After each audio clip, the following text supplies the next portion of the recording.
NWO changed the game. Um, it got celebrities involved, athletes involved, NBA, you name it. Everybody was throwing it up. I remember at one point people in That's school why. was clicked up.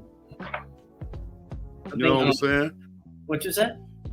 I remember at one point people in schools were clicked up talking about they was NWO this, and I was one of those people. Not gonna lie, like this is middle school though, so No, everyone was clicked up though.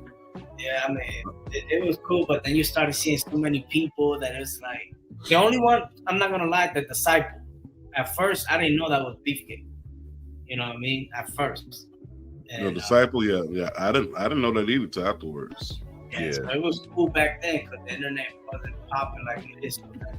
And leave, you know what I'm saying? But the NWO is for life. You know what I mean? And it pretty much influenced stables like the Bloodline. Yeah, you name it. Bloodline, DX, Bullet Club, everything came from I guess you could say, a NWO perspective. The Click too, like the Click.